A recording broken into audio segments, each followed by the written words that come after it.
Jason, why don't you tell the people what the fuck you were doing? I actually wasn't screaming. I was laughing as loud as I could in his face. That's a laugh? I was going like this. Yeah, no, that's what I was doing. That's fucking terrifying. I don't know what happened. I kind of blacked out. Attaboy.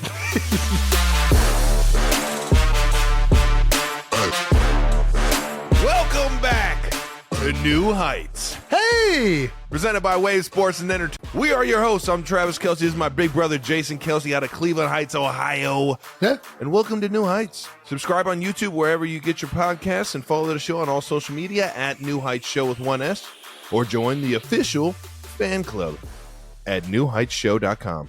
Jason, tell the people what we got coming up. There, we got another great episode. No surprises here. We try and bring it every week for the 92 percenters and whoever else is tuning in, maybe the first-time listeners.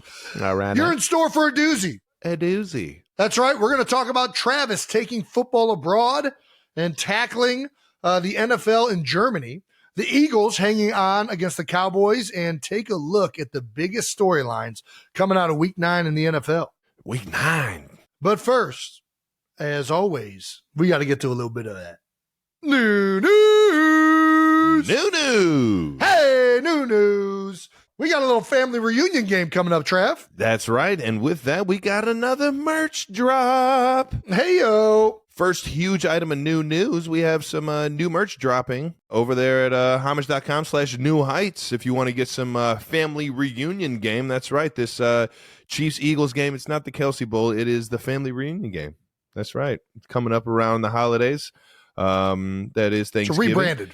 Yeah, we just rebranded this thing. So make sure you check out not only the game in Week 11, but check it out at homage.com/New Heights to get some new gear, man. Get some of that merch. You know what I'm saying? Who doesn't love a good family reunion? It's always fun for like the first 30 seconds, and then you're ready to just get the hell out of there.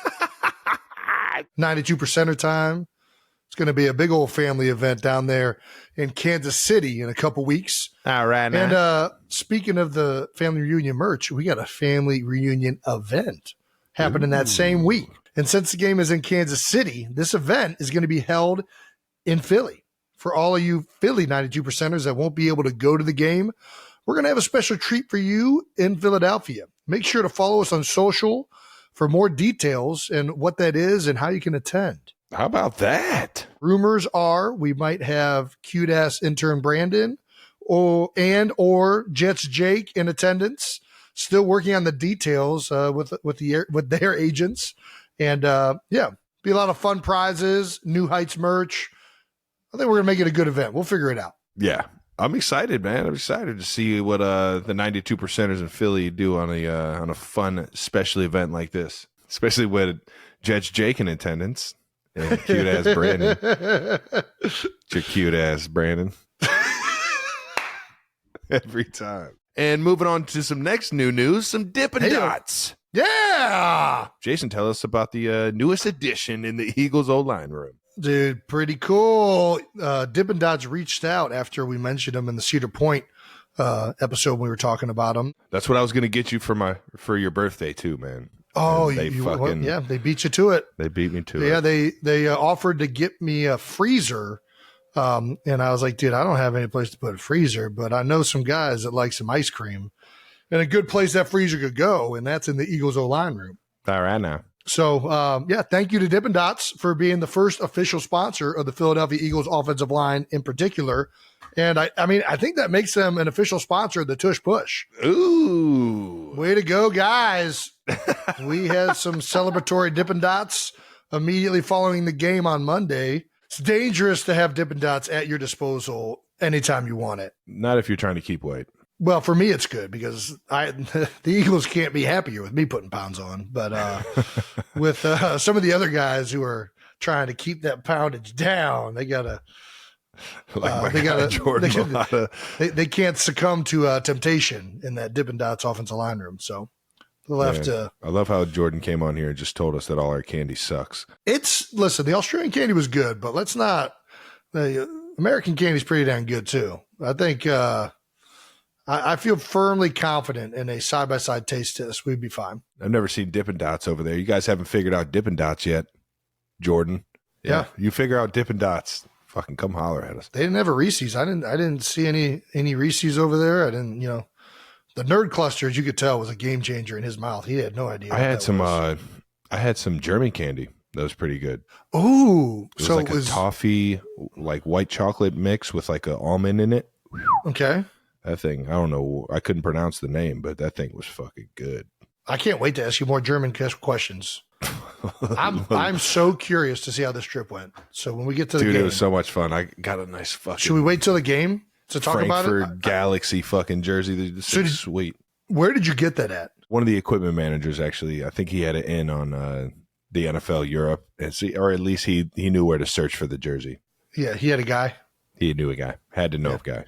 There's no way the 87 jersey was just online. That's the way equipment managers run too. I feel like equipment managers, there's like a secret society of equipment managers. Are you kidding me? 1,000%. And they all know each other, like in between sports, like they all it's like a brotherhood. Fuck. Should we ponder on more free stuff? Like what other free stuff would you want? Dude, the Dippin' Dots.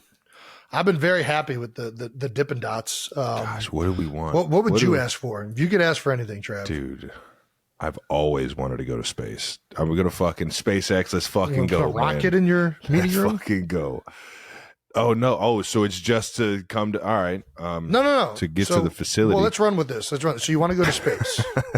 I would love to go. You really want to go to space, dude? I want to see. I want to feel what it's like up there, man. I want to feel weightlessness. Anti-gravity. I don't think it's anti-gravity. I think it's just no gravity. Yeah, there you go. No gravity. All right. Well, no gravity and staring at. I want to see it with my own eyes. So you can tell everybody if it's round or flat. That's just like I just want to see it. You just want to see it? What it looks like. Yeah, dude. I'm not gonna lie. I have zero interest in going to space. What about the moon? What about the moon? If you could like land on the moon, and stay on the moon for a weekend. I mean, dude, if it starts being like a Southwest flight, I'll hop on it. But until then, like, I'm not going to be one of these guinea pigs going up there. You think it's like an imploding fucking submarine or something? Like you're dead. Like there's a big chance. I am not in any hurry to be the first one on that flight. I will. I don't until they got that thing ironed out with like really good success rates. It ain't that important to me. Jays, this isn't like the slingshot at fucking Cedar Point, all right? This is a well-tested machine. If I'm not getting on the slingshot, I'm damn sure not going into space. And I ain't going into any submarine. I'm perfectly happy with my feet on the ground, brother. Dude, I'm not gonna lie. The submarine, I'm out on that shit. I mean... So you'll go to space, but not in a submarine. Dude, the submarine? Something about... no, I'm out. What about like deep sea diving? Would you do that? No. There's too many things that can eat you, man. Snorkeling is about as far as I go when it comes to shit like that. And I gotta be around like a group. It can't just be me and somebody else. It's got to be like me and like 10 others, and I can swim faster than the other people. Yeah, you know. I left Kylie out to dry one time in Hawaii. She was not happy about it. She was not happy about that. I'm like deathly afraid of sharks. There's nothing that makes me afraid more than sharks. So much so that when I was a child, I would not go on. Follow me. When I was a child, I wouldn't go into the deep end because I was nervous that sharks somehow got through the filtration units and into the pool. And that happened at a far older age than it should have. Let me tell you that, folks. Jaws screwed me up at a very young age. And we were paddleboarding one time off the...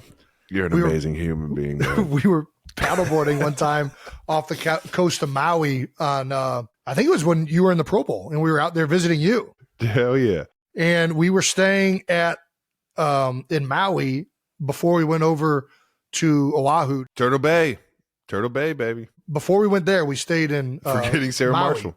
And Kylie talked me into paddleboarding in the like little in cove at the resort.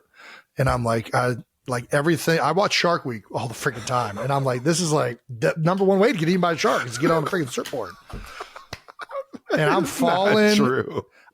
Yes, it is. It is definitely true. Between that and spearfishing, and I'm on this surfboard, and I keep falling off, paddleboard, whatever. You see a shark? No, Yeah. I don't see the shark. Fall off. Get onto that thing as quick as possible. Of Quick as course. possible. It's Same thing, safe. and it keeps happening. I keep falling off because I'm not athletic enough for a paddleboard. Apparently, first time ever doing it. I'm about 50 yards away from the beach, so I'm kind of out there, right? Little distance. I can see it, No. but I'm like not. You're not far at all. Dude, well, on a paddleboard where you can't control yourself, I'm between 50 and 75 yards. Anyways, I'm on the board. All of a sudden, guy in front of me gets just like, goes like this. Like, and I'm like, okay, either he's the like most unathletic human being ever, or something just hit his board. And he starts screaming shark. Shut the fuck up. I'm not making this up. I got the no picture. I got the way. picture in my phone. I will show it to you afterwards. I just A picture of hightail what? it. The shark? I'll show you. I hightailed in reverse. I don't ask questions. I'm not asking questions. This motherfucker just yelled shark. I am headed inland. And I just go. And Kyler's like, man, where are you going, Jay? I didn't even say a word. I just kept going straight.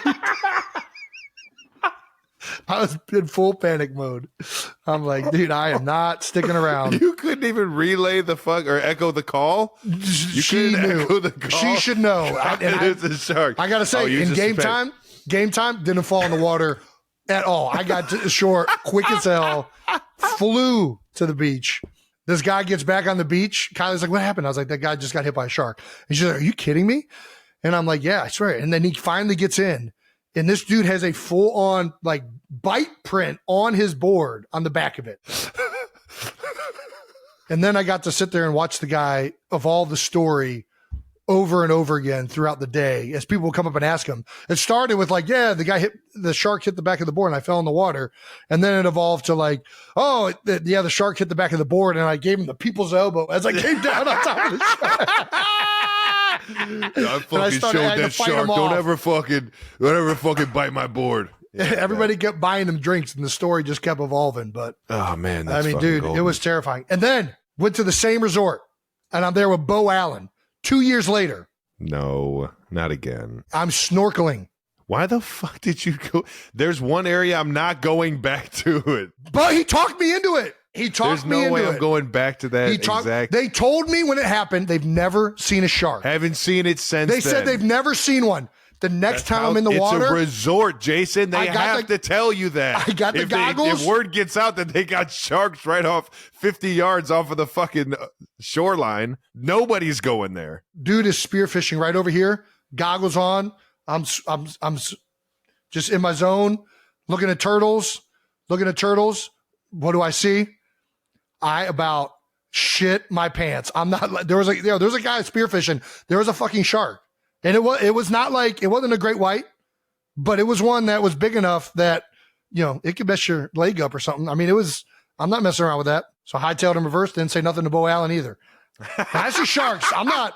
Listen, I'm not giving you a chance. I mean, Bo's a juicy guy. That shark would choose him over me, probably. We ever go fucking snorkeling, man, and I just see you booking it. Oh my gosh, man. Dude, I was terrified. I'm not going to lie. Just seeing this is in my head is fucking hilarious. So yeah, I'm done snorkeling. I'm done doing all that nonsense.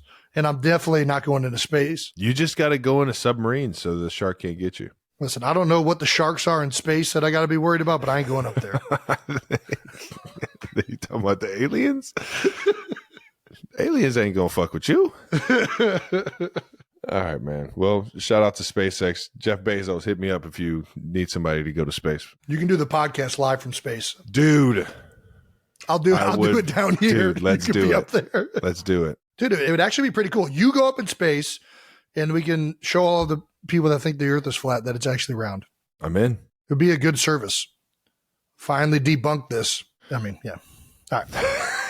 You don't want to go down that rabbit hole.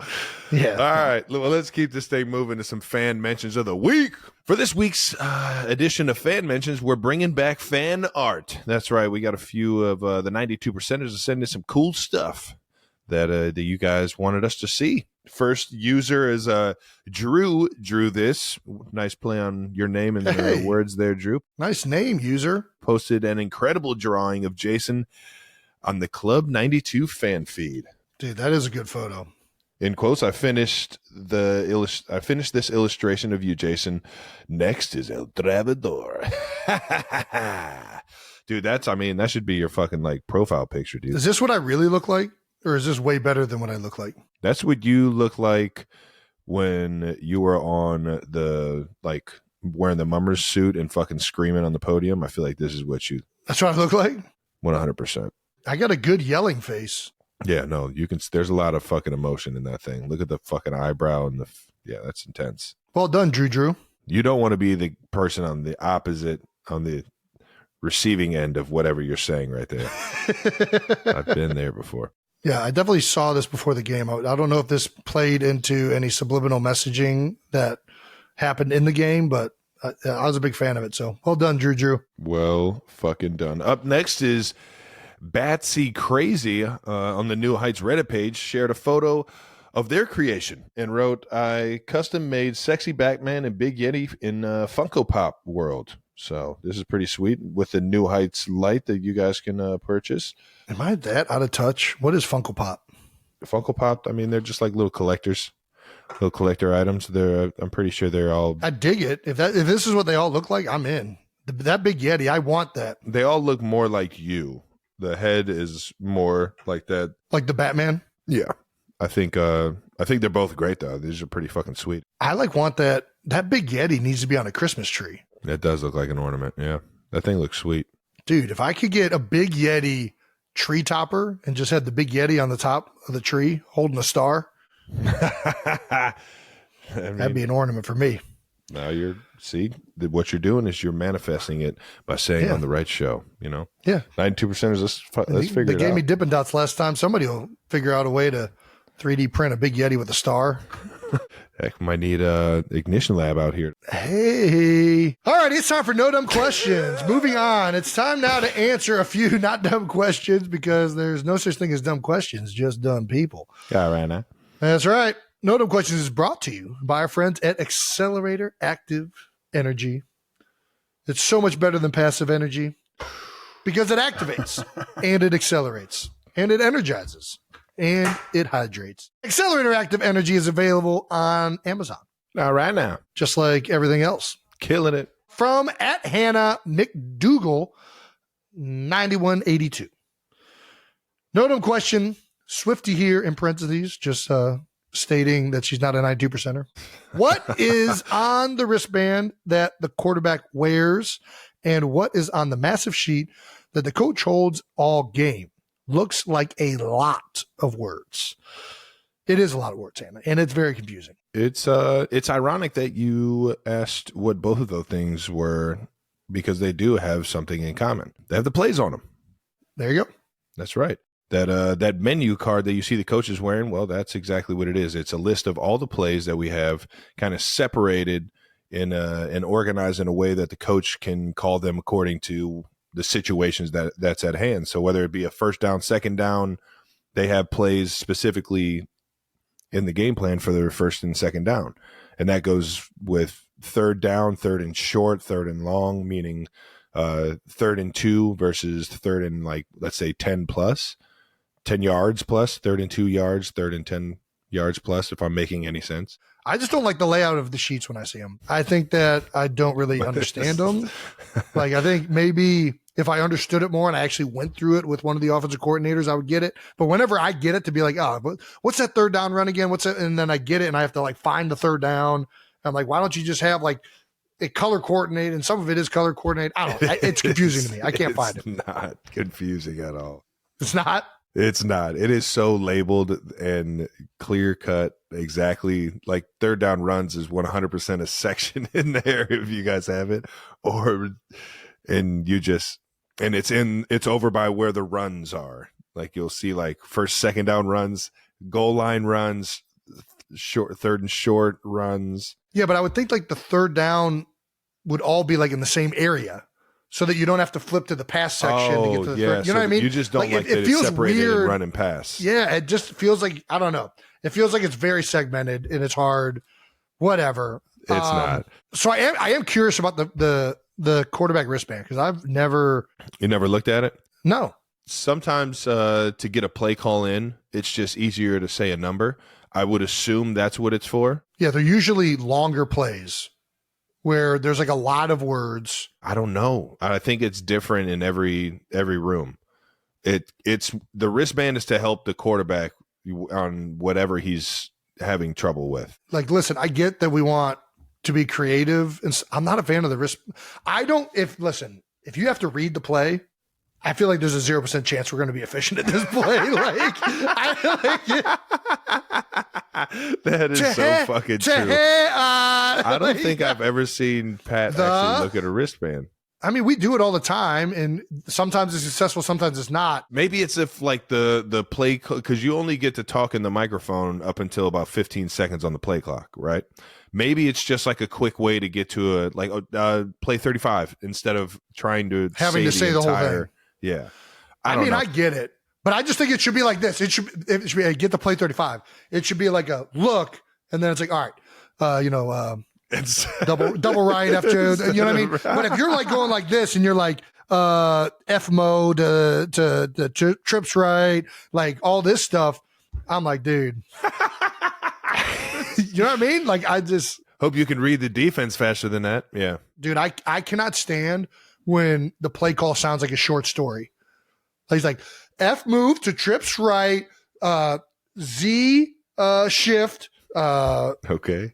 94, waggle, kill, alert, this. You don't like the alerts? Yeah. The end. Dude, the alerts are home run shots, dude. Yeah, the end. That's No, the best. I don't like when it starts off once upon a time, F mode to trips right. Then, like, it's just too much. Like, just I feel like if it gets that long, it just needs one word, and everybody needs to know what that one word is. What are we running? We're running freight train right. You know what we're doing. Got it. Got it. Perfect. Concept. Easy. That's all you had to say. It's freight train right. Freight train right. It's got all that built in. Yeah. Don't got to do all this verbiage. I don't know. You do know. It's way harder than what I'm making it out to be. Especially when guys don't get that rep. Basically, there's abbreviated plays on the wristband, and all the plays are on the call sheet. As Chiefs Kingdom has made fun of Coach Reed, and has actually put like a Waffle House like menu in his hand. I think it does. I mean, it's laminated like a Waffle House menu. It's not 1,000% laminated. Yeah, you can't get that thing wet, man. Won't be able to read it. All right. Well, that was good. Yeah, that's a solid question. That was a solid question. Thanks, Hannah. And all now I know that I can read a fucking chart better than Jason can. For sure. I can't. I look at that thing. I'm like, well, okay, what are the first and second down runs we're trying to get to this drive? That's all I give a fuck about. It says it right there. And all right. You're hilarious. All right. Moving on. From Thomas Mulholland. This one is for Jason. Before you snap the ball, what is it you're pointing to and yelling about? Every play, he's just out here just fucking, yeah. So on every rip it, listen. Every offense, the blocking scheme needs to be communicated. So depending on the play, and different systems do it differently. There are some systems where the center will point where he's going. There are some systems where the center is pointing out the mic. There are some systems where the quarterback is pointing out the mic. Those of you that don't know who the mic is, he's the middle of the three linebackers. Correct. But Mike can also be it's really just the middle of three birds, because if you have weak rotation, the Mike is the Will or the Sam. Anybody. Yeah. Anyways, so without going down that rabbit hole, all of the plays in the rule book have assignments. Rabbit hole about 10 times a day. I'm a big rabbit hole guy. Without going down that gopher hole, nice. Every play in the playbook has a set of rules. For instance, two-jet protection. The offensive line is responsible for down in the will. Classic two-jet protection. And based Jordan on Mailata teaches that one. Based on how you're teaching it as an offense, the center might say, hey, Mike is 54. That means we have the next one over from the Mike, which would be the will. So everybody knows that we're responsible for 4 down in the will. Some offenses would just be, hey, just go point the will out. Hey, Will is 36. All right, then we got the 4 down and number 36.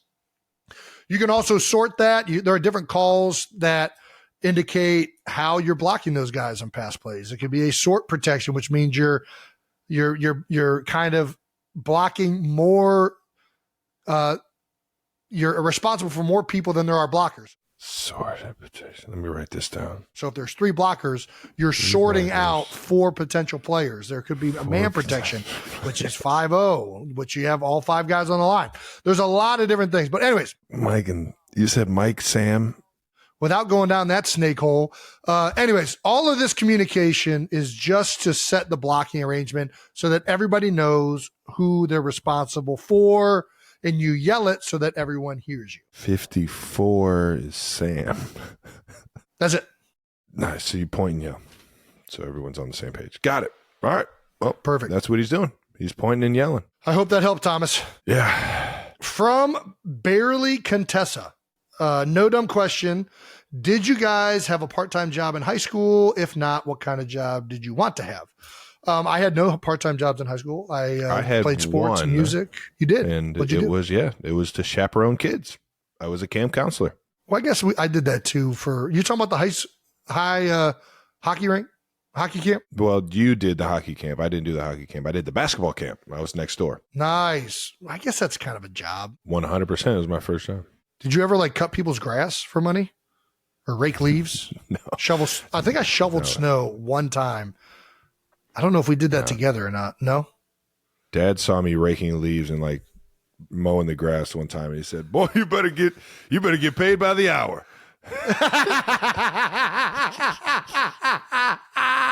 So manual labor ain't in your. I'm just like, come on, Dad. It's our house. All right. I'm not doing a job for somebody else. I'm doing it for your fucking jabroni ass. It's different. It's different. I'm taking my time because I don't give a fuck. That was Dad's favorite line. He'd be like, go out there and mow the grass. Why don't you mow the grass? What do you think I had you for? And we didn't have the fucking starter up fucking lawnmower. All right, we had the little blader. Yeah, the thing that comes on 2 wheels. Dude, and apparently they're more efficient now. It runs efficiently.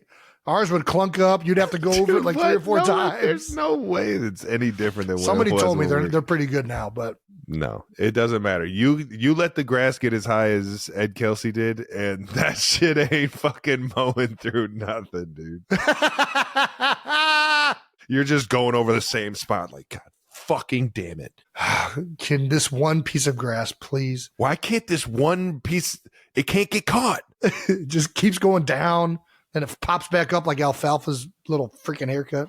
You talk about a fucking workout. Did you have any part-time job? Everybody knows about your part-time job in college. You were a telemarketer. Yeah, dude. Well, it was survey taker. I don't know about telemarketing. Okay, survey. I wasn't really marketing anything. I was just trying to get people's opinion on Medicare in Southern Ohio and Northern Indiana and Eastern Kentucky. Which is down here. Nah, we don't like that. It was a fuck situation. I couldn't do it for too long, but nor did they want me to do it for too long. My list was way shorter than all the other people that were taking surveys. They're like, well, she's over here has 20 surveys done today. Travis, how many do you have? Nobody's answering the phone. You guys are paying me by the hour. I've got 5 done.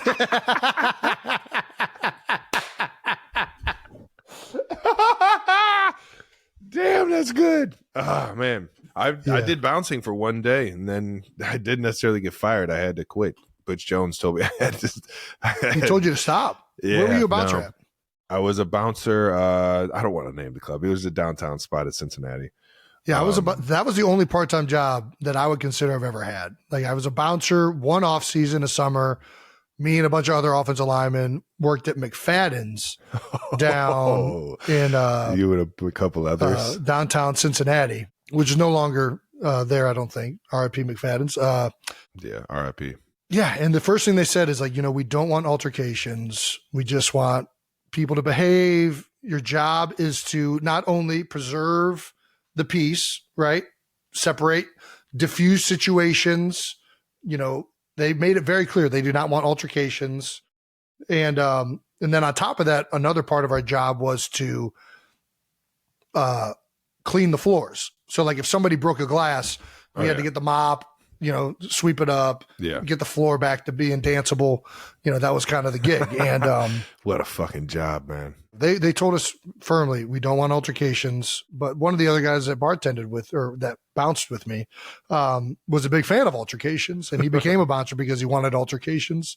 One of my favorite people. And I still remember vividly, there's this guy walks over to the back hallway where we all know there's not a bathroom, but a lot of the patrons thought that there was a bathroom back there. And we see it, and I'm like, my buddy looks back there. He decides, hey, I'm going to go check it out. He walks back there, and all of a sudden I hear a commotion, and I'm like, yo, what just happened? I had to kick him out. I was like, what'd you do? And we went back to the security footage after that bit of security. And of course the guy thought there was a bathroom over there, but there's not a bathroom over there. So what do you do when you're drunk and you think there's a bathroom someplace and there's not a bathroom there? You just start relieving yourself where you're at. And this is like in a back hallway by an exit. And the former bouncer walks up to him and looks over his shoulder, sees what's happening, taps him on the shoulder. And the guy says, what? And he's like, man, what the fuck are you doing, man? And the guy says, I had to go. He's like, you're damn right you do. Grabs him, throws him down in his own piss, proceeds to mop up the piss with the guy, and throws him immediately out the exit. You got to clean the floors, man. I mean, it's part of his job. Part of the job. So he decided to mop it up with the guy and then throw him out the door. Anyways. Oh, man. That's it for No Dumb Questions. Let's get to some of these bold topics from Week 9 around the NFL. Starting out with maybe the hottest bold topic, which is Chiefs-Dolphins playing in Frankfurt, Germany. That's right. The Chiefs beat the Dolphins 21-14 in a game that ended up coming down to the wire across the ocean, the Atlantic, that is. All right, now. Before we get into the game, how was Germany? I'll tell you what, man. It was a pretty cool experience. I just like getting out of the house. Something that you're not too fond of, but I do enjoy just like seeing new places, new ways of life. I thought it was one of the coolest parts about going to Cleveland Heights was how much of a melting pot it was. Yeah. So getting to experience someone else's culture and how they're living, went out there, had a few schnitzels, both a chicken and a pork one. Nice. You have any pretzels? More on the chicken side. Pretzels tasted like pretzels. Not going to lie. I wasn't like blown away by them. German beer? I had some Pilsners. Pilsners. I did have some Pilsner, man. I had a few of them, man. It was nice. It was delicious. Nice. Kept it light. They had a bunch of obviously every spot we went to had its own like bar Pilsner. You know what I mean? Yeah. Did you go to like a stereotypical I think German I forget the area beer that garden? we went. But like, was there a place that you went where there were like picnic tables, essentially, as far as you could see, with steins that they would bring to the picnic table? Exactly. Okay. But it was dope. Went to a restaurant, had like I said, had a schnitzel, had a Pilsner, and then went to another one, saw a few guys playing darts, wanted to get in there and like see what I had, and realized quickly that I could not fucking compete with these guys. These guys they were on point. Real fucking good. Like fucking really They brought their own darts. That is one thing I have always wanted to do is go to a darts championship in Germany. Let's do it. Me and you. Dude. Are there teammates? Gosh. Are there team darts? Have you seen these? Have you seen these matches? 180! Yeah. The power, are you kidding me? I'm a big darts fan. Electric, dude. We used to play darts all the time at Woody's. I ran shop at Woody's. Dude, there's nothing better darts than for seeing shots? Somebody get just I was the best darts player at Woody's. Which was not saying much because it's real. I don't know what it's really saying actually. Yeah. I mean, they were house darts. I wouldn't even play with. You didn't throw a dart into a guy's net. You're really good. Like, you didn't miss the entire board and hit the wall behind it. He would get just that one guy like, oh, there's nobody getting drinks over here by the bar. Yeah. And then stand by that fucking board and just have darts flying right by your ear. Dude, it was a tight window. Very tight. there's nothing more electric than seeing a dart go into somebody's somebody's back or shoulder. Dude, it happened a few times. 100%. And then every time somebody would get drunk and then put their hand on the dartboard and you'd be like, I don't know why you think this is cool. What? You want a dart in your hand? Is this impressive? Yeah. Is what are this you impressive? gaining from I mean, this? I'll throw it, but Like, it's not even I don't like get why you're doing this. the amount of faith you have in anybody in this bar after doing shots all day to not hit your hand is just ridiculous. I don't know what you're gaining. Yeah, I'll throw it. God damn. All right. I'll throw it. Yep, sorry, I missed. Whoops. Damn, man. We got to get back to the natty and play some darts at Woody's, baby. But yeah, dude, maybe that's the retirement gig. We just start playing darts. Take on, I think the Power is one of the guys. That's a big time darts. He might be retired by now, but dude, those dudes are so fucking good. We always played cricket. We didn't play 501. Anyways, we're very much digressing. Did you learn any German? No, I didn't learn any German. Did you go to see any like German sites? I'm still trying to learn English, Jason. Like, did you see any historical sites? Sightsee. No, I didn't do You didn't go to like a to, church or I was like there to watch a football game or play a football game, Jason. You watched and played, I guess. God damn it. All right. Well, I guess let's talk about the game then. What was the crowd like? Dude, the crowd was so electric. That's I know. I want to go back and like see the Frankfurt soccer team or the football club actually play. It was electric. You could tell that that they were enjoying seeing, two of the best teams in the AFC go at it, and they were getting excited for both sides. I mean, it was definitely a Chiefs home game, but when the Dolphins started to kind of rally there in the second half, you started hearing some Dolphins chants, and it started to get pretty rowdy. And as the game got tighter and more intense, you could feel the crowd get into it, man. And thank you for everybody that came out in Frankfurt, man. That you guys made that quite the experience for a kid from Cleveland, man. Yeah, Frankfurt was into it, man. It was pretty awesome watching it on TV. I don't know if you know this, but the referees were like speaking German on some of the calls they had early on. Like I forget what they called a false start, but I thought that was neat. That's pretty cool. All the fans were really into it. All those London games, typically you don't see like that much support for the teams that are playing in it. There's not like a diehard, like. Yeah. Like it's almost like an all-star game where you see fans from all over the place. And they just cheer. I felt for like football. Frankfurt was a little bit differently. Like there was a lot of Chiefs fans there. They were There pumped, was a good amount of Dolphins fans there. Like it was a surprisingly hostile environment for. There was a lot of red in the stands. Yeah. I was expecting it to kind of be a little more universal, which there definitely was. Like you saw jerseys from all over the place. But for the most part, though, the Chiefs were well represented. Yeah, the broadcast was awesome, especially with my man Rich Eisen doing the play-by-play. Yeah, I got to see him on our Friday practice. I got to see him come down, man. It's awesome. He killed it, man. He's so electric every time he does it. What can't he do? Did you have any jet lag or anything from how far is the flight to Frankfurt? Did you guys fly straight into Frankfurt? I don't get jet lag, dude. I sleep like a baby on planes, so I'd never lose sleep. What was the hour though? How far is it? I think it was like 8 hours from Kansas City. 8 or 9 hours from Kansas City. 8.5. Did you guys get a bigger plane so you could get the lie down flat seats? Yeah, I mean it was like a what is it? Virgin Airlines. I think that's an airline 100%. For sure. It was Virgin Airlines flight. We were lucky. The coaches took the seats in the back this time with their wives, and they gave the players a chance to lie down. How nice of them, dude! I wasn't expecting that. I was expecting to be in the back of the fucking plane, like we did in London, and sure enough, this time they gave you guys first class. Yeah. Well, maybe that made the difference. It was a tight game. Sure maybe that made the difference. I'm telling you. Well, Andy had one of the best quotes before the game when he was asked about playing overseas in Germany. And Coach Reed was quoted as, "I've always said, if we can get all the countries to play, we wouldn't have wars. We just play football." Hey, I didn't know the Big Red was so much about peace. All right now. I love that though. Come on now. That's a great quote. That is pretty good, man. And it was actually very cool. I kind of had a moment before the game. I looked over at our special teams coach, Dave Tobin. Yeah. I looked at him, I was like, Coach, think about this, man. About 50, 60 years ago, this shit ain't happening. Like, it's pretty cool to see, there to be some type of war or some type of, hatred towards each other, or some type of, difference, and to be able to, down the line, bring it together for some entertainment.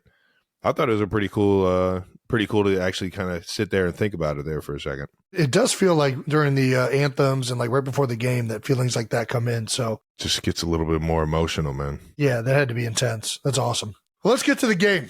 All first half offense. You guys got out to a quick start with a 7-play, 75-yard drive that ended in an 11-yard Rashee Rice touchdown to start the game. And later, a 13-play, 95-yard drive that ends in a Pat Mahomes to Jet McKinnon score to put you guys up 14-0. Let's talk about the touchdown a little bit. You were playing a decoy role. A decoy role. Is that what it was called? There's no way we're just blatantly saying, all right, Travis, you're going to go over here and just be a decoy. It's a part of the progression. And if I get open, I get open. Or if, I can grab a few guys, then I'll grab a few guys. But I'm always trying to get open. I'm never trying to be a decoy.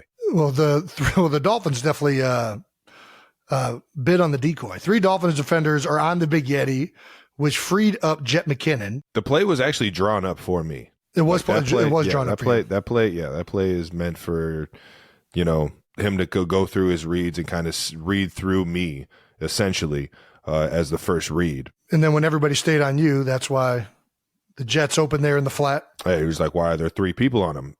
There's 3 people running with him. There's got to be somebody else open. And sure enough, he knew exactly who was going to be open. Yeah, on third down, they just, throughout the game, it kind of felt like they were either going to have a bracket or some sort of man hold defender waiting for me on the other side, knowing that I have an ability to not really run away from guys, but take their feet to where I can, create some separation across the field or get them thinking I'm going across field and go the other way. So it's just, being dealt with the cards that I'm being dealt with. That's just frustrating, but at the same time, it's football, man. You got to just trust that everybody else around you is going to get open and going to do their job, man. Well, Pat Mahomes is certainly doing his job in the first half. He finished 14 for 19, threw for 147 yards, 2 touchdown passes. But those 14 points would be all the offense put up the rest of the game.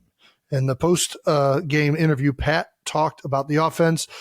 We can be a lot better as an offense. I think if the offense gets to where I think it can be and where we can be, we'll be a hard team to beat. Yeah, what was it like going against the Dolphins defense? What were they giving you trouble with in the second half that kind of stalled things out, you think? Well, I think teams with really good DBs means that they're going to find ways to kind of bracket coverage you.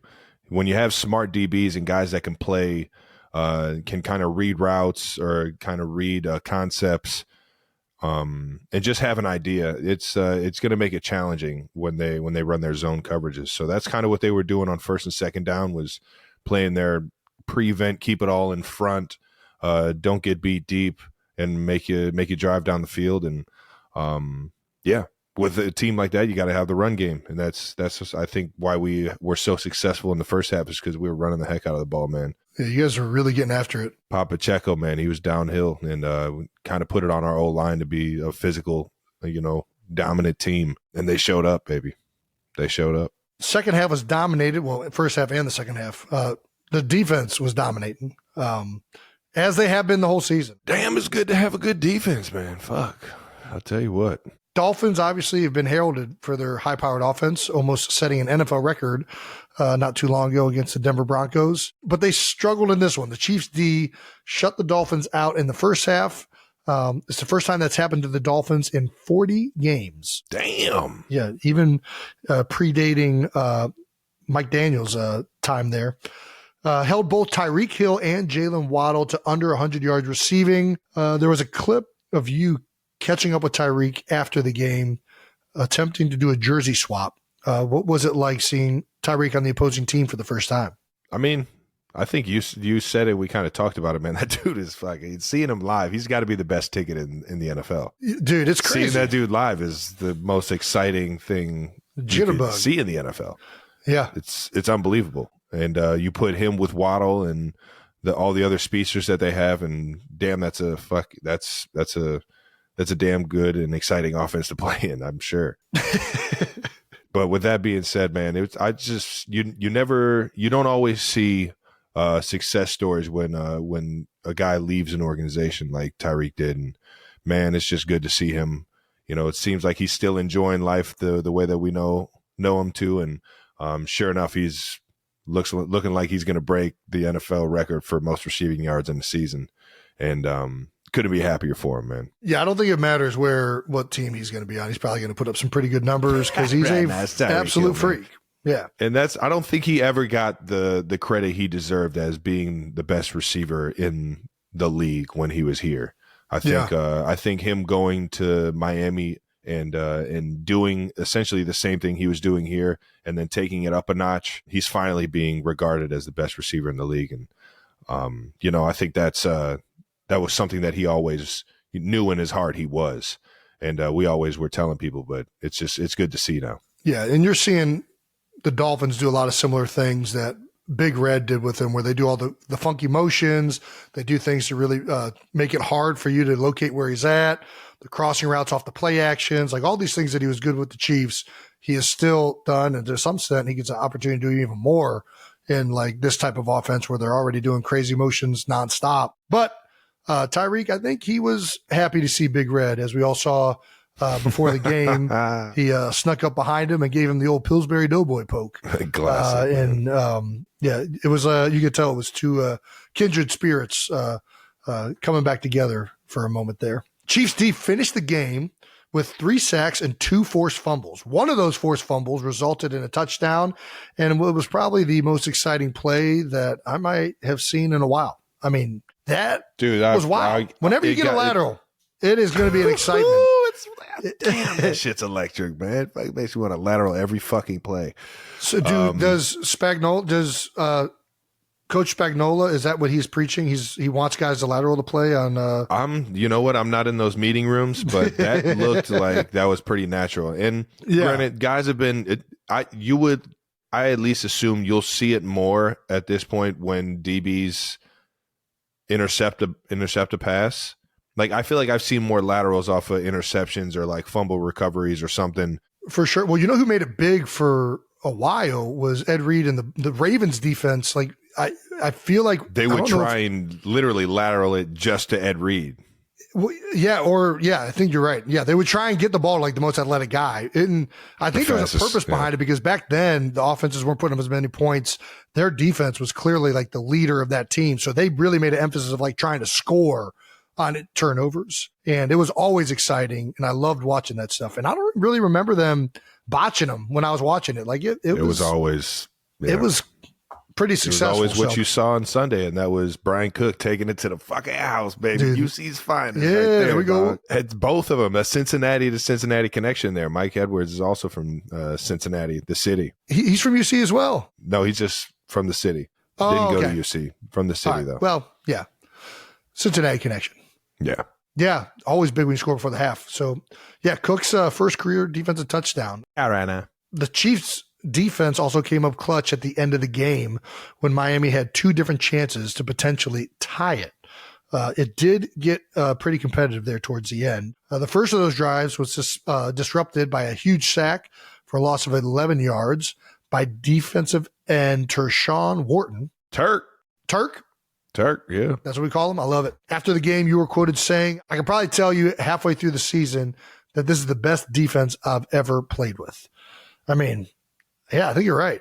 I mean, the stats are saying you had some good defenses starting off in KC. And, I mean, even the first year we won the Super Bowl, this past Super Bowl year, I mean, we've had some great fucking defenses, man. No doubt. And early on, I was playing with fucking like our entire like defense was like Pro Bowl caliber. Justin Houston, Derek Johnson, Eric Berry, Tamba Ali, freaking golly, who else? Brandon Flowers. Who's the linebacker? Derek Johnson. Derek Johnson. You already say that? Yeah. I mean, we had some fucking studs. Quentin Demps. We had some dudes that could fucking play some ball now. I believe when Andy took over, it was either 6 or 7 Pro Bowlers around the defense. Like, it was loaded. Dude.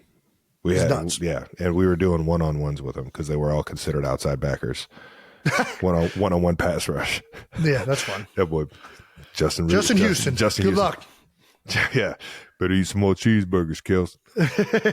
But yeah, no, this defense, and it's not just the stats and everything and how many points they're putting up. Like all that is like obviously solidifying them as one of the best. But it's big moments. It's the stops in big moments and key moments that are that's really like making us win games. Nice, and solidifying games for us.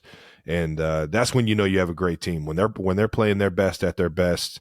And that's why we're 7-2 right now, man. Yeah, it's a team game, but right now the defense is definitely holding up their end of the bargain. Offense is too, because you guys are 7-2. You guys are winning games.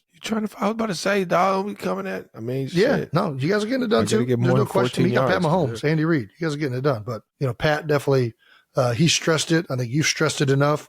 You guys want to get going a little bit more on offense, and with the way the defense is playing, once that thing gets back on track, which I know it will, it's going to be insane. Let's talk about something else insane. Big Yeti makes history. That's right.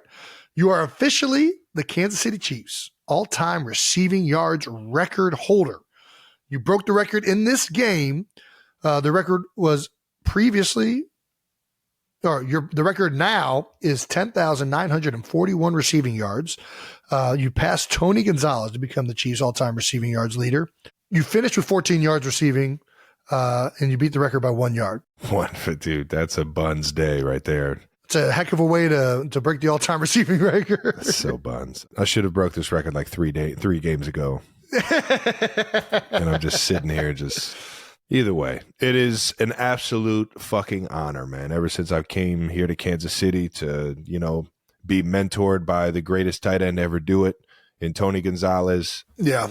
To try and fill his shoes every single day and to, reach some of the milestones he's set, like a receiving yards game or receiving yards in the franchise history.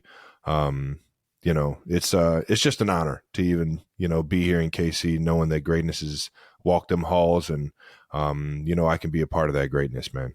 Man, well, it's been electric watching it, and it's crazy, dude. You're a franchise's all-time receiving yards leader, an absolutely crazy stat. Isn't that a crazy stat to even think about? Yeah. Like the franchise, man. I'm an old dog right there. 10,941 receiving yards. How many miles is that? Yards? Damn, I only know feet. How much is a mile? How many yards are in a mile? God damn it. I used to know this shit. How many feet are in a mile? I don't even know that. It's like 2,000 something? No way. It's got to be more than that. 11,000 feet? Okay, 1 mile is 5,280 feet. Knew it. Divide that by 3. No, you got to multiply that by 3. All right, let's figure this out. We got this. We're doing some analytics right now. 52. What was it again? 6.2 miles. 5280. I'm not cheating with Brandon. Get the fuck out of here, Brandon. So 1,760 feet. What are you? You're putting it in a calculator. Why is it so hard for you right now? So it's 1,760 yards or in a mile. So if you take that, if you divide 10,941 divided by that number, you would have how many miles? So 6.21 miles. Very good. That might be 6.22. 6.22 miles if we round up. I'm out here just running. That's crazy. That's awesome, man. Coach Reid was asked after the game about you becoming the franchise record holder for receiving yards in the post-game press conference, and he responded, "I didn't give him the ball enough. What a great player and a good kid on top of that." I don't know if he's just talking about that game or just over the course of your career. I just love that he still calls me a good kid.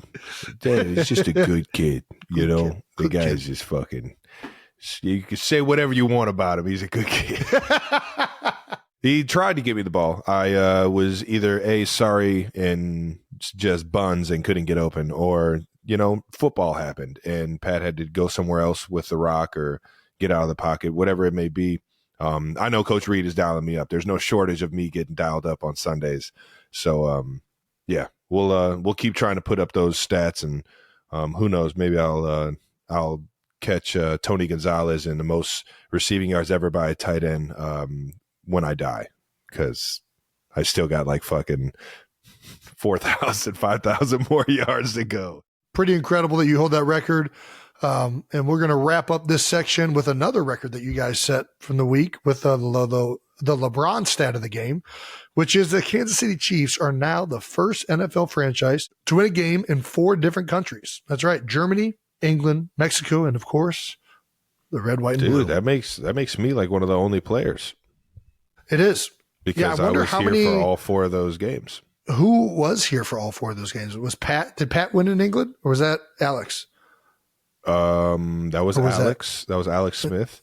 Yeah. So I'm trying to think of who would be on that team that's still there. Long snapper James Winchester might be a part of that. Way to go, might James! Be me and James Winchester, the 2 long snappers on the team. You guys you're the only player that's been there for all 4. That's crazy. Yeah. Way to go! How about it, man? If I would have scored a touchdown, I'd have been the only player that's ever scored a touchdown in 4 countries, outside of maybe like a Tom Brady. Way to go, Big Red. Are you blaming Big Red right now? I'm blaming myself for not fucking finding a way to get open. What's the next country you want to get to, huh? What's number 5 for the Chiefs? Damn, what would be a fun country? I mean, Australia would be a fucking blast. They get rowdy over there. Dude, they do get rowdy. Australia would be fun. I'm trying to just go to the rowdiest, like wherever it gets fucking in crazy, like, intense. Yeah. Brazil. Ooh. Argentina. Ooh. Ireland. Do they get rowdy in Ireland? I don't know. Fuck yeah, they get Ireland. I'm in. I'm in 100%. Fuck it. Let's just go to all of them and see which one's the rowdiest. Let's keep this thing moving. Eagles 28, Cowboys 23 in an absolute thriller, a divisional thriller on Jason's birthday. Hey! Initial thoughts, big guy? Dude, it was a crazy game, filled with turmoil and, lots of things going on. It was nuts, and certainly happy we got the win. No doubt about that. Great way to go into the bye with the Cowboys win. No doubt about it. Eagles-Cowboys, one of the biggest rivalries in the NFL. Eagles are the first team to begin consecutive seasons with an 8-1 or better record. Since the 2005 Colts. Ooh, since the Peyton Manning and Dallas Clark Colts. That's pretty impressive. Wow. That is crazy. Not a lot of teams can put, Patriots haven't done that since back to back like that. Nuts. That's pretty good. Right. I know, yeah. You would think the dynasty that Brady had. The Pats or like maybe the Steelers. Like, I'm trying to think of the teams that have been like Ravens. Yeah. Maybe the Seahawks. Oh. When they had their Seattle. runs. Yeah. Chiefs? Nope. Just the Eagles, man. Eagles and Colts. You guys have got to have been close to that. No. Trying to think. I don't think we've ever started 8-1 or better. It was my first year. You guys are 8-1? That might be it. No, we went like 9-0. 9-0. That's big. That's a big start. Then the next year we went 1-5. It's a big difference. Fuck. You guys had another strong game on offensive side of the ball, putting up 28 points, man. You guys, all the weapons you guys got. That boy Jalen Hurts is balling. Yes, he is. That's right. And the Cowboys defense is a good defense, man. He threw for 207 with 2 TDs and rushed for a touchdown, and now has 33 career rushing touchdowns, tied for Cam Newton, the most rushing touchdowns by a quarterback in his first 4 seasons in NFL history. There we go. I mean, that's damn good company to be a part of right there. And Eagles converted 2 fourth downs on the opening drive. God, that dude, Coach Sirianni, just loves fucking running the table, man. I mean, he said it last week. We start every drive essentially 1st and 9, because if it gets to 1 yard left on 4th down, we are gonna pretty much go for it every single time. Make sure I tell Spags that he knows. AJ Brown, Devontae Smith. Swole Batman and Skinny Batman had big games. AJ had 66 yards receiving, breaking his 125-yard plus or whatever it was that he was doing week in, week out. The Cowboys finally had an answer, but so did AJ. He still had a touchdown and 66 yards, and then Devontae came in with 51 yards receiving and a touchdown. Yeah, baby. Might not sound like huge days, but I'll tell you what, man, some big-time plays were made. After A.J. Brown's 4-yard touchdown grab, he and Devontae Smith reenacted the famous LeBron and D-Wade. What is that, like a meme, just a famous picture, all the above? Like, is that what they were doing in this? I mean, that's exactly what it is. Nice. They get creative. Does that make Jalen Hurts, Chris Bosh. Don't you fucking dare. Dude, I'm just saying. It's what Don't it you looks like dare. they're trying to say. Udonis Haslam? No.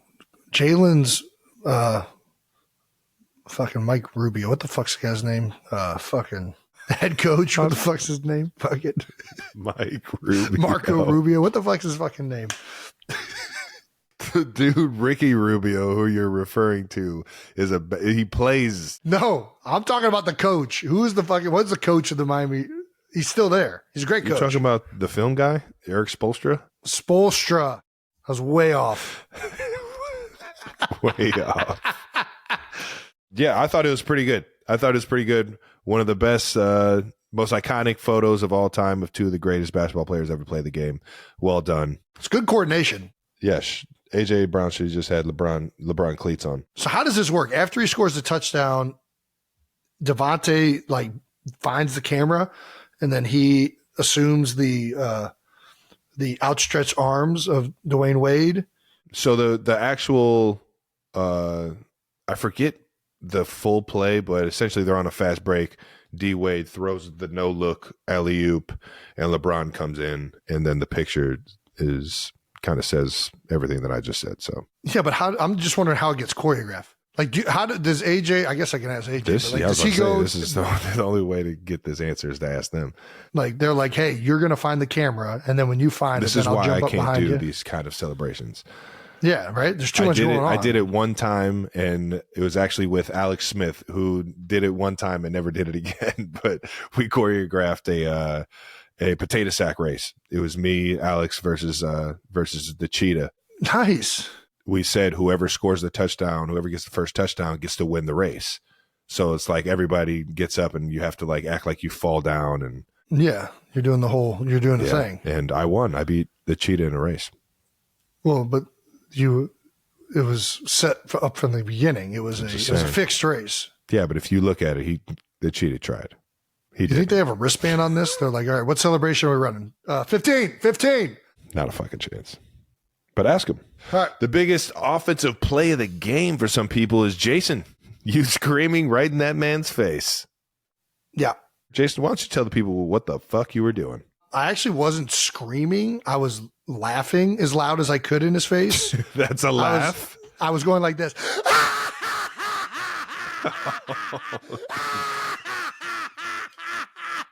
That's exactly what I was doing.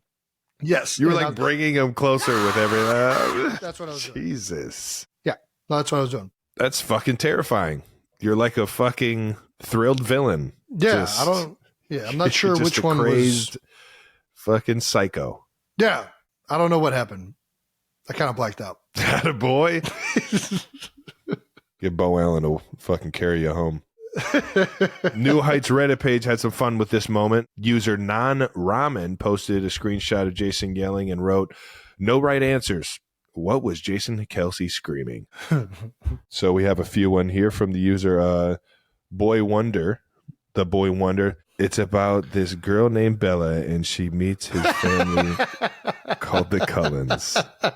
It takes place in town called Forks, and it turns out they are vampires. Oh, okay. That's good. This is Twilight an inside joke. Yeah, there you go. Well, if you would have kept your headphones on while we were going through it, you would get the reference. Nightcrawler 171 wrote, "National Tight Ends Day isn't a real holiday." It is. It is. For anyone that wants to join and isn't a fucking Grinch about holidays. Broken Butterscotch wrote, "And I need you now tonight. I fucking need you more than ever." See, that was a good one. That was a good one. Broken Butterscotch. Well, Dan Band action. Illustrious Panda 2038 says, "I can't get my jeans if I'm at football." Classic. That's probably, unfortunately, Kylie probably felt like he was yelling at him at that point because of frustration that she has to get 4 babies ready instead of 3. Well done. And we appreciate the 92%ers for commenting on that one. There were a lot of, it was a hilarious moment, and you look like a fucking psychomaniac that just loves what he's doing. So I loved every bit of it. There were a lot of holy shit moments in this game, Jason. I was watching the game on ESPN Gamecast, so I didn't see any videos, and the Wi-Fi isn't great over the Atlantic. I don't know if you knew that. So I was nonstop just trying to reload the Scores app and see what the fuck was going on. And I mean, it got close. It got pretty crazy, man. Cowboys tight end Luke Shoemaker's non-touchdown on the goal line. Knee goes down, ball has not crossed, so it's about as legit as a touchdown called back can get, because it was called a touchdown, right? It was called. That's what I was about to say. It wasn't the best game to follow on GameCast because there were points taken off the board. There were challenges. There was a lot of. I was just sitting there waiting, like, God damn it, what the fuck is going on? Yeah, it looked when in real time. It looked like a guaranteed touchdown, and then all of a sudden, we're on the sideline. We see Nick throw the challenge flag because it was fourth down. And we're like, what is he challenging here? Like, and they said, no, his knee's down. And then we looked up at the Jumbotron, and sure enough, knee was down. So we got the ball on the half-yard line to try and, give a little room and put a drive together. We started out with a little quarterback sneak, get a little breathing room. All right now. But yeah, that was a huge point in the game. A lot of people don't know this, but that's props to everybody that's up in the booth. For sure. So you got coaches that are up in the booth that might be seeing a TV copy, might be seeing, some version of, a replay. Yeah, I don't know what they get access to. I'm not sure what they get access to either. Do they get the same thing the officials get? For the people that don't know this, there are coaches on the field and there are coaches up in the skybox so that they can kind of see all this stuff. Or like, I don't even know what they're doing up there anymore because everything's, I don't know. Just more advanced, like technology is more advanced. So I guess you don't necessarily have to be in the booth, but I don't know what I'm even talking about at this point. But shout out to the guys up in the booth for, relaying that to Sirianni because being on the field, you just don't get to see all the replays or everything in real time. Yeah. Now that I'm thinking about this, I thought Nick threw the flag. Maybe he did, because aren't all touchdowns reviewed? Are you allowed to challenge? They are all reviewed. They all are reviewed. So that might have just got reviewed. Call it in from New York or something. Yeah. Either way, John Ferrari does a great job, and he's letting Nick know on all of them. So nice. Shout out to John. Although I think Nick sometimes, little gunslinger, shoot from the hip. He's going to. I don't care what. I don't want to put all of the failed challenges on Ferrari, but yeah. So you guys go down, put a drive together, do the brotherly shove from your own one just to get a 2-yard gaining, kind of get some breathing room there in your own end zone. And sure enough, Michael Parsons jumps on top of the entire pile.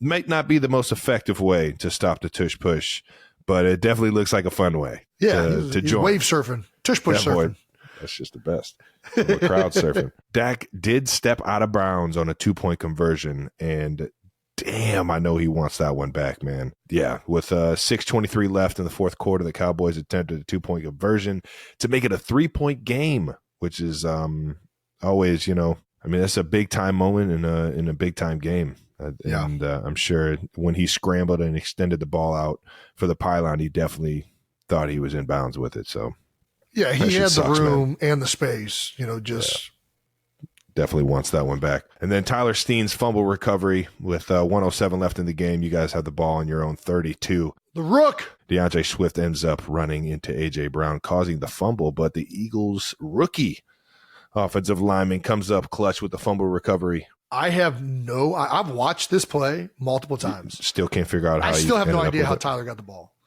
But Steen, way to freaking go. I mean, he's down there fighting in the trenches, baby. I don't know how he got that ball, but my man found a way to get it. Steen's first career start, huh? It was, and he did a great job. Listen, it wasn't. You block a Micah Parsons, DeMarcus Lawrence, they get Osa. They got some good dudes over there on the Cowboys, and he definitely had a few welcome to the NFL moments for sure in the first half. But he settled in really well in the second half. We're all really, really happy with how he played his first game. You see the flashes. You know what I mean? He's got the athleticism. He's got the strength. There are a lot of really, really good plays, and then obviously he's a rookie. He's got some learning moments, like we all do. But I mean, boy, did he come up in probably the most important part of the game. By whipping a magic trick out by coming out with that ball. So shout out to my man, Tyler Steen, with the big fumble recovery on a completely botched play. We were running like a slip with I'm not. It looked like guys were flying everywhere in the backfield. dude, we run Just a like slip. We running like a little AJ go behind it, and him and DeAndre ran into each other. I mean, not the way you want to end a third down, Dude, 4-minute drill play. It was I've not been there. good. I've been on a few whack blocks and almost hit the running back. That is not where you want to be. Yeah, Got to get off the ball. Yeah, the Cowboys had the ball with 46 seconds left, no timeouts. After some Eagles penalties, they find themselves 1st and 5 on the 6-yard line with 27 seconds left to go. And when you're sitting there on the sideline and the team is inside the 10-yard line, and you, as an offense, you just know you can't really do much about anything. It's just like, yeah, I'm like, well, I hope somebody makes a play. let's go team. Let's go team. Man, I wish we would have done better in that 4-minute drill. That's all I'm thinking about. God damn it. Like, gosh, if we only would have done this, killing and this, we could have not. Why do they have the ball still? Well, Dallas then had a false start, which is probably one of the things you're hoping for, some sort of penalty to pull them back or get them, yeah. And then took a sack, threw an incomplete pass, had to delay a game, and then finally had a pass to CeeDee Lamb fall short of the end zone, which if you're going to throw the ball in that situation, you got to make sure the guy's in the end zone, I feel like. Reminded me, it was kind of, who Tom DeTemple came to the game, and he's right. It was very Tennessee Titans. Super Bowl. St. Louis 30. Rams throwback style. 30. Can't remember. No chance I'm getting that one, but yeah. Yeah. Very similar ending to the game in terms Might be of 30. Coming Might up, be 30 came or up like a yard or 31. two short. Epic. That was like the first Super Bowl I actually remember watching. I think it was either mom or dad. We went to a Super Bowl watch party. Did we? I know I did because it was. Where'd you go?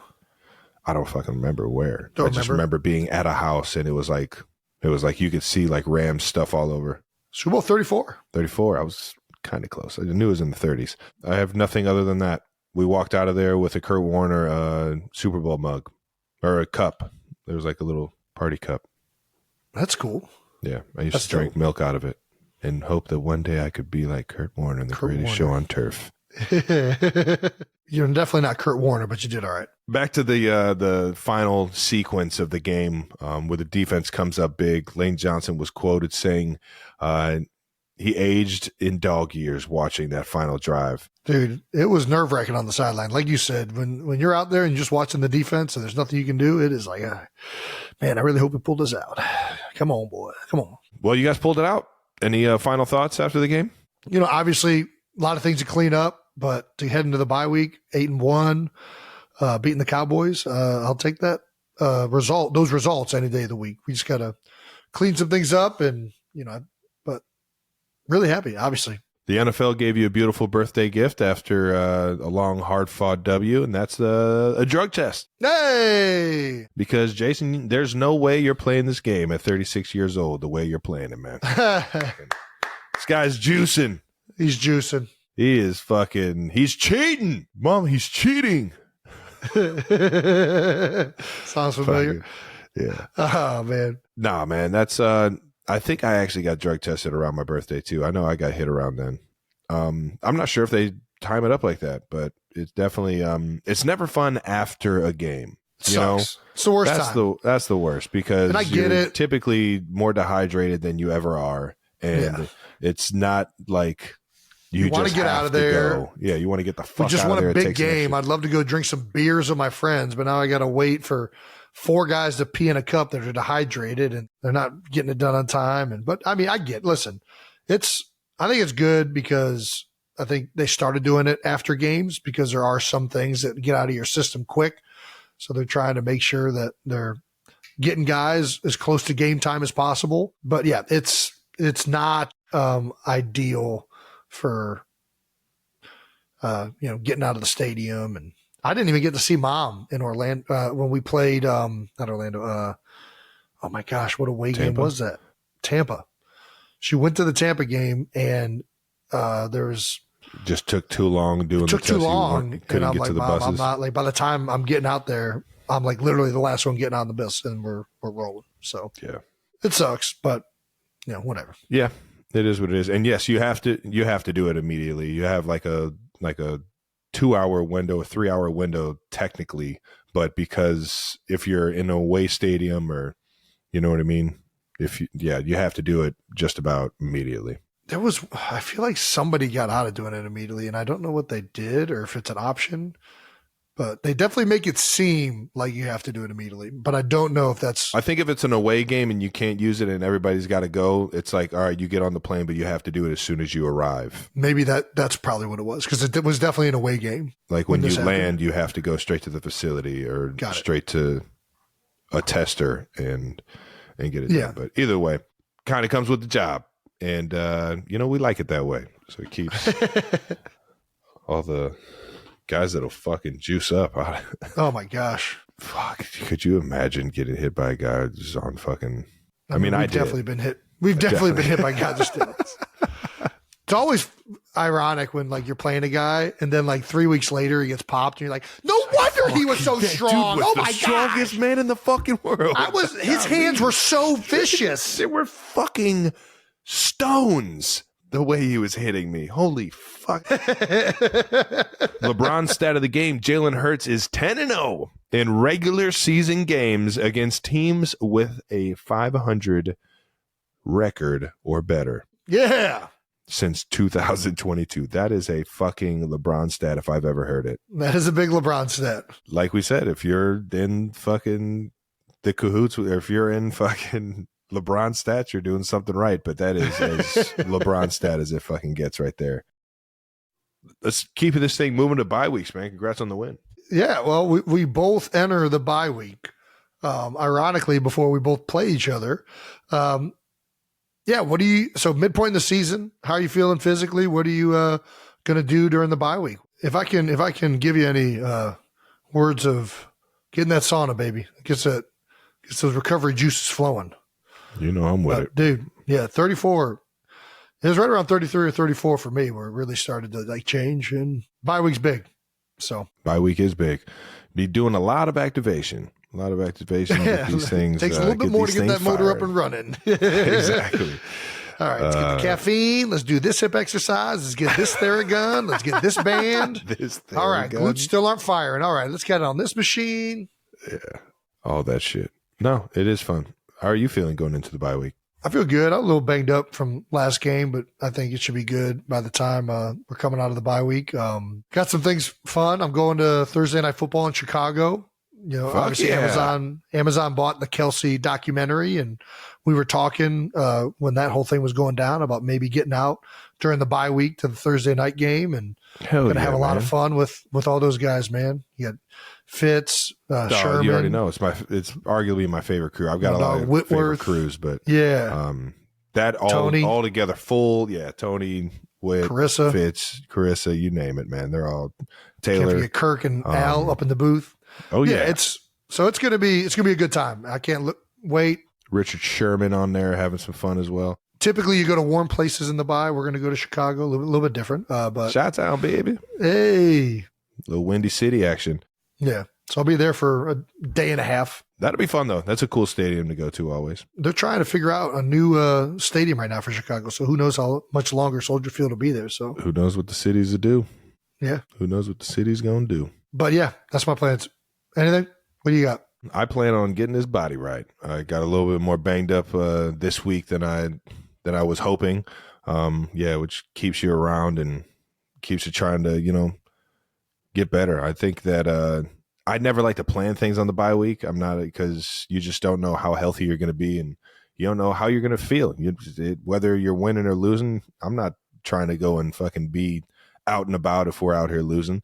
Obviously fortunate that we're 7-2 and where we're at in the season.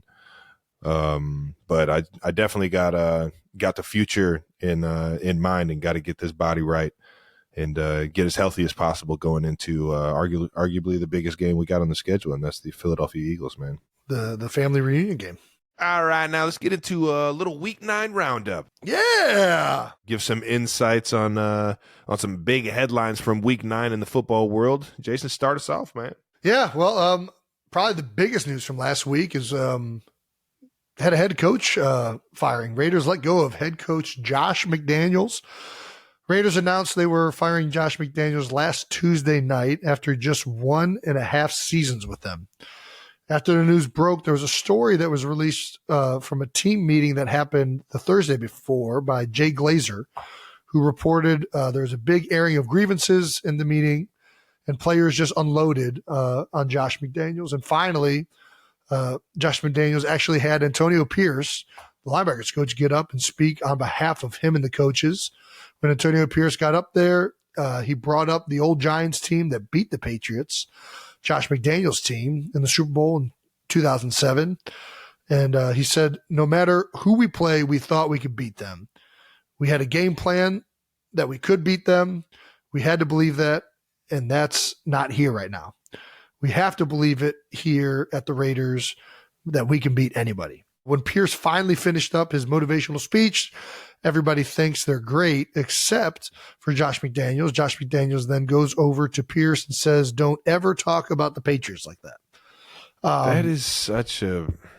This is a petty ass report. I'm not a fan of... I don't know what's going on in the Raiders locker room. I don't know what happened to Josh McDaniels getting fired. You don't know if, this could be true. Who knows if it is? I would assume. Well, even if it's true, the context of it, like, what if Josh was just like, it was like a half-hearted joke. He's like, don't ever talk about the Patriots. Like, who knows how it was said? But regardless, losing football games in the NFL stinks. And, when you're not where you want to be as a team, it's difficult. And, it's not fun in those moments. But I don't read into anything like this and think less of coaches or whatnot, because I know, listen, I've been there. I've been where organizations are at their bottom, and it sucks. It sucks as players. It sucks as coaches. People turn on each other. It is not fun to be on teams like that. And all you can do is do your best to do what you think is right and true, and be there for your teammates and coaches and everybody in that building, and try to not be a guy that's, kind of, either, being a part of the problem. That's what the Raiders did. Who knows what led to Josh McDaniels being let go. But, obviously we feel for Josh, and, this is how the league works. And in not surprising fashion, because this happens a lot, the Raiders went out there and got a win. Yeah, they did. They rallied. How many times have we seen, coach, man? Dude, interim head coaches? I would be curious what the record is for an interim head coach going into his first game. Maybe their first two games. Yeah, like Jeff Saturday won last year, and I'll shout out to Jeff.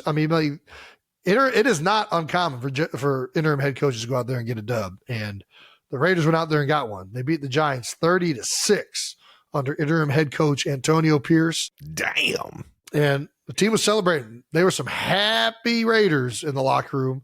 Max Crosby, all those guys are cigars. Some Vegas stogies. Yeah, they were enjoying it. Ooh, we just got this stat from intern Brandon. Since 2010, interim head coaches are 15-12 straight up. That's a winning record. Is that only in there. First games, or is that in? That's got to be first games, right? I would assume it's only first games. Yeah. Can coaching changes be enough to re-energize a team at the halfway mark? Raiders are currently 4-5, and they could hit a hot streak. They ain't out of it. They definitely are not out of it. They are not out of it, and they got some dogs on both sides of the ball that can wreck some havoc, man. Sure do. I hope it stays very. It seems like they are really bought in. I would like it to be halfway bought in. Not so bought in. Not so bought in. And Antonio Pierce seems to be having those guys really fucking bought in right now, as they should, man. He seems like a good coach to play for, man. Well, yeah, we'll see what happens this next week. We sure will, and we'll see the Raiders twice in the future here. Haven't played him yet. All right. Stroud boys. Next topic. CJ Stroud continued his incredible rookie run this week in the Texans 39-37 win over the Bucs. Man, a lot of defense being played over there. Texans. Impressive. It was impressive. Texans were down 37-33 with 46 seconds left in the game, and CJ Stroud leads a game-winning drive that ends in a 15-yard touchdown pass to wide receiver Tank Dell. Okay, Tank. Stroud threw for 470 yards and 5 touchdowns. Damn. That's a heck of a day. Set the NFL record. Hell of a day. Set the NFL record for the most passing yards in a single game by a rookie. breaking Andrew Luck's previous record of 433 yards. Damn. Stroud also became just the third quarterback in NFL history to throw for at least 470 yards and 5 touchdowns with 0 interceptions. Taking care of that ball, too. Yeah, he is. Man, Stroud boys out and proud. Yes, they are. Is Stroud a lock for Offensive Rookie of the Year at this point? Yeah, fucking seal it up. Dude, it's just off of his unless something crazy happens. I mean, it seems I pretty. Mean, who else is in it? What are the other ones? Maybe running back for the Falcons. I mean, somebody's gonna have to come out of nowhere. Yeah, and be a Stroud boy. Yeah.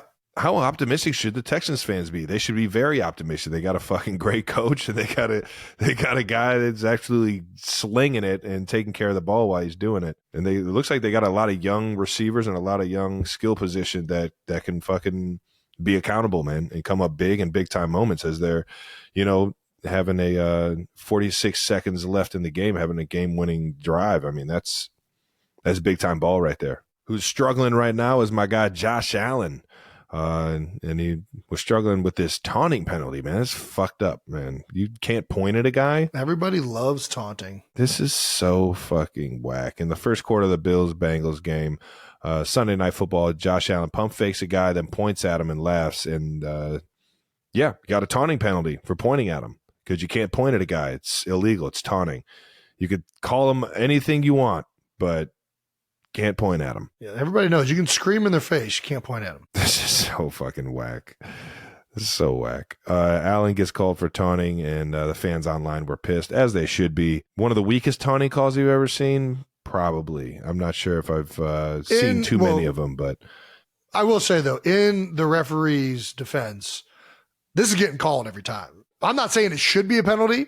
I'm not saying that it's warranted of a taunting penalty.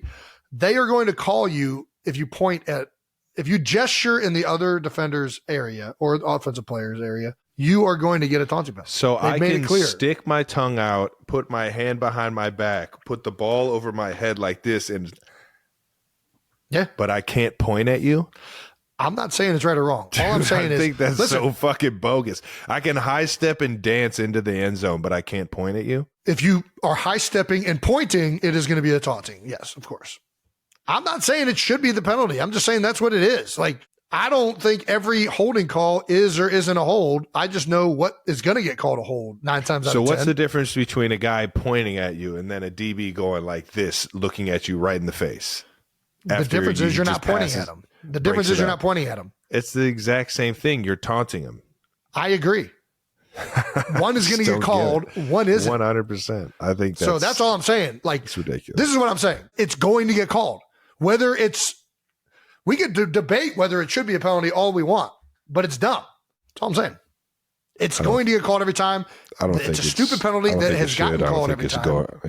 I just think it's I think it's bogus. It could be a natural instinct to do that. I don't know. I'm not disagreeing with anything you're saying. I'm on Josh's team on this. This is bullshit. All right. Well, moving on from what should and shouldn't be taunting, let's move on to week 9.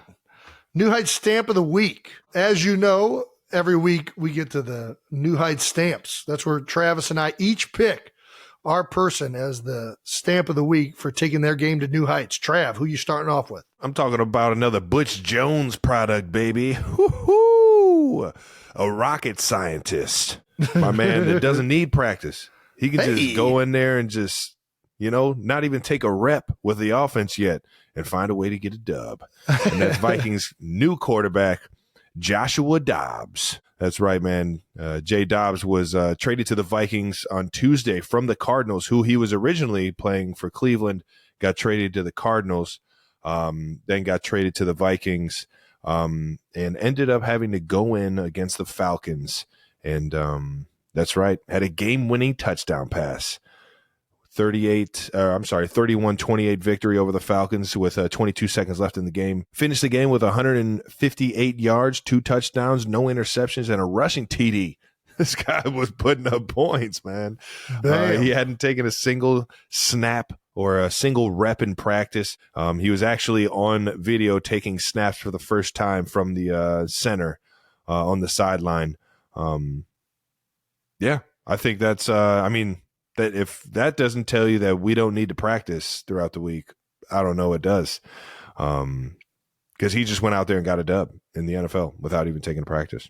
So that's how you take your game to new heights. Shout out to Jay Dobbs for getting my stamp of the week. Yeah, baby. Who you got, Jason? Dude, I got Peter the Cop from Lehigh Valley. That's right. For those of you that don't know, obviously the Eagles-Cowboys rivalry is highly heralded and anticipated in the Philadelphia area. And one of the fans left a clip on sports radio WIP that was so epic that we had to share it in a team meeting. Sirianni made this bulletin board material. Yeah, that's right. He put this out there to let guys know how important this game is to Philadelphia. And it did not disappoint. Have never hated anything more than I hate the Dallas Cowboys. Ever. The only game I look forward to any year, the 365 days, all 4 major sports, is the Dallas Eagles game in Philly. We need to bring this back. I hate the Cowboys. Everyone who loves the Eagles should hate the Cowboys. Hate them, despise them, including the players. Sirianni's a motivator. He's all about culture. He needs to bring that back. He's got to get the team up, the players up, to hate the Cowboys, hit them in the face, knee them in their glory holes, as Jerry would say. Okay. You've got to bring that culture back. You've got to get them. Sorry, I'm pulling someone over. You've got to get that back. I'm pulling Get them back. someone This is not over. just a game. This year especially, it's the division. This could be the home field advantage for the playoffs or not. Oh, my gosh. God, this guy was fucking in the middle of this speech was kneeing somebody in the fucking glory hole, man. Talk about multitasking. Oh, damn it. I wonder what he did. He run a traffic light? He probably just had a fucking Cowboys fucking bumper sticker. God, that would have been gold. Well, either way, shout out to Peter for multitasking on the job and getting it done with a WIP rant for the ages on the Cowboys, as well as doing a service to our communities by pulling somebody over at a traffic violation. That's what I'm talking about. Yeah, that was iconic, and it definitely got us fired up and excited to play the Dallas Cowboys. Fuck Way to yeah. go, Peter! Okay. Woo! Before we get out of here, 92%ers, we wanted to give a quick update on our official New Heights greatest highlight of all time bracket. Fucking gold, man. That's right. I'm fucking pumped about this one. If you've been watching the bonus videos that release every Friday, we've been talking about the greatest highlight of all time bracket for the past few weeks. And now we officially have categories for the highlight clips that we will be competing with. Those categories are, you can't do that anymore. That's right. Pretty self-explanatory. Anything that's now clearly against the rules, but at the time was incredibly awesome. That's the best. That might be my favorite category. Yeah, that's going to be the most electric highlights in the bracket. The second category will be Kelce clips. That's right. Anything Jason or Travis, which that's probably going to be dominated by Travis highlights, but dipping into the NFL archives for maybe even clips from Heights High, which I don't know. Some good old high school football, baby. Good luck getting the VHS tapes where those You're gonna tapes have to are get for those me. Home Yeah. videos. Put into fucking- it's going to take a while. It's going to take a few months to get those things. Third category is going to be fat guys. That's right. All offensive and defensive lineman clips. I'm excited about that. That's always electric. Maybe a little Dontari Poe touchdown. For example, Refrigerator that's- Perry. Ooh, what you know about Some good ones out there. Hey, everybody loves a good thick six now. All righty. And lastly, the fourth category will be big catches. This is where stuff like the David Tyree helmet catch, Odell's one-hander, Julian Edelman's Super Bowl catch. The electrifying plays. You know it. Yeah. Catches got to have their own realm of highlights because they're the most electric. Yeah. All right. Might be A.J. Brown from last week. I don't know. That was pretty good. But yeah, those are the categories. So keep submitting your highlights if you want to enter the bracket. Now that you do know the categories 92%ers, this is your chance to submit your favorite clips to be included in the bracket. It has to fall under one of these four categories. Comment on this episode on your YouTube channel or comment on social media at New Heights Show with 1S with your suggestions and what category they fall in. In our next bonus video, we'll start getting to the bottom of what the greatest highlights of all time really look like. Ooh, What the greatest of them all is going to be. awesome. Well, that does it. That wraps up this episode of New Heights. Make sure you're subscribed on YouTube to the New Heights channel so you know when new episodes are coming out. We don't have a bonus video for you this Friday, unfortunately, since we're both on the bye week. We're going to enjoy our bye weeks. And enjoy this shit. We will be back next week, though, to preview the upcoming family reunion game between Travis Kelce and Jason Kelce, a.k.a. the Eagles and Chiefs, that will be played in Arrowhead. Listen and subscribe wherever you get your podcasts, and we'll see you next week. Once again, New Heights is presented by Wave Sports and Entertainment. Follow the show on all social media at New Heights Show with 1S, and thank you to our production and crew. We love you. We thank you. You make us who we are, and we appreciate that. And to all the 92%ers, we love you guys for tuning in every single week. Don't know why you're doing it, but we love it that you do. Until next time, peace.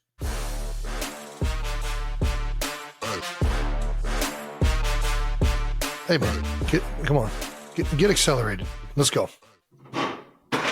God damn it. Do your thing. I'm about to fall over. Damn it. Oh. Yeah.